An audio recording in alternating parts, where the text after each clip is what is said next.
Hello, I'm Dr. Jeff Kingsley. This is another edition of Riding in Cars with Researchers. Today we are going to interview Felicia Irvin. Felicia is Director of Sales and Marketing for IACT Health, a multi-specialty research site. She has a decade of experience in finding patients for research trials. So, how do you find appropriate patients for your research trials so that you're not wasting a patient's time, you're not wasting your own time, and we're accelerating research, which is what we've talked about so long now. So Felicia, let's start with traditional methods. What traditionally do sites do to find patients for trials? Okay, so traditional marketing methods are your traditional media that you probably are already familiar with. Newspaper, radio, TV. You're not really targeting a specific market with those types of media. You might be able to do it a little bit with TV type of audience of what they're going to watch at a certain time or a certain channel. Most of your traditional media venues will have data on their audience, but it's a much wider catchment area. So that's traditional media, which is not an area we use as much as some of the other areas I'm going to talk about today. Okay, why? You don't have as customized marketing.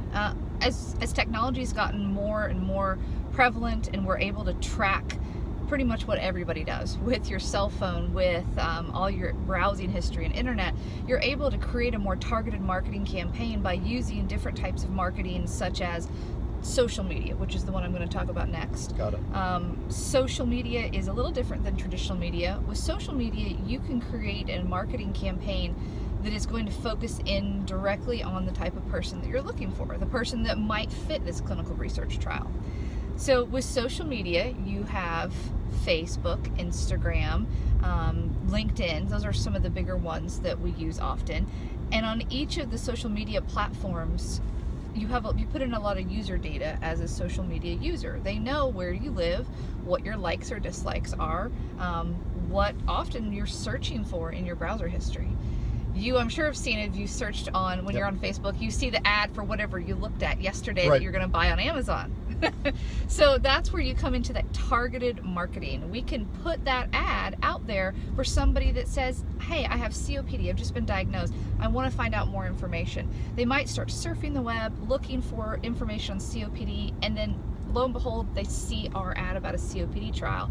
So it's a way to reach more patients, and if nothing else, better education for patients. They might not know about a clinical trial, or it's an option if we hadn't had that ad out there. So that's a couple different ways we can use social media, and then also the kind of grassroots part of social media, where we do our own website and our own Facebook. We put all kinds of stuff about ourselves on there, and our staff shares it. So those are two big areas of patient recruitment. Right. So with social media, people talk about it's a little freaky how much they know about you. Mm-hmm. So the downside is privacy is changing across the world, but the upside is you're only seeing ads that are actually most likely to be things that you care about. Absolutely, absolutely. And you'll even notice on Facebook and different social media sites, you can choose, I don't want to see this anymore. So you won't see that ad anymore if that's something that's not for you. Like if your husband or wife gets on your social media and they're using it and search tractors for the day, but you really don't care about tractors. So you can choose what you see.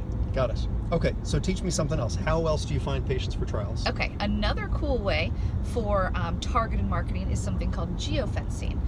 So you might have noticed if you are browsing the web and you have left a place you frequent a lot. Maybe it is your local physician office. Let's take the COPD patient.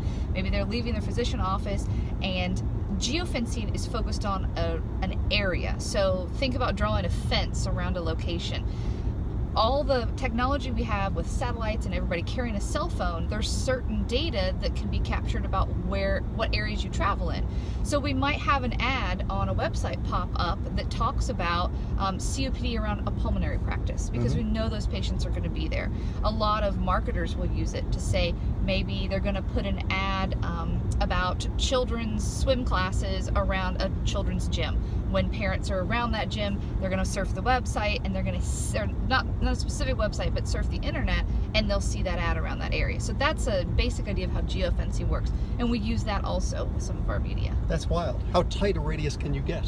It depends on what services you're using, but it can be pretty tight, so you can choose if you want it to be a mile or a wider radius. It's usually pretty close, though. Okay. Okay, so what else? Okay, so some non-media types of ways that we find patients. The biggest way is patient databases. So we work with a lot of physicians, and every physician has what's called an EMR. They have a database of where they track all their patients' medical records and all the information. We're able to go in and help that physician figure out what patients of his or hers will be best for their clinical research trials.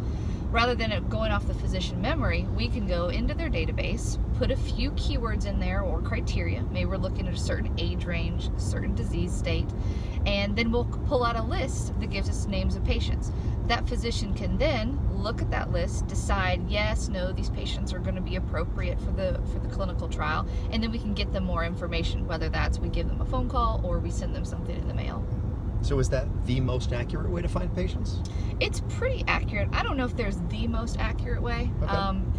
but it's I would say a more accurate way to target specifically a type of patient for a clinical trial that has a lot of inclusion-exclusion. There's a lot of different things a patient has to have or not have to qualify. So by being in the medical record, that's the most accurate picture of their health at that point.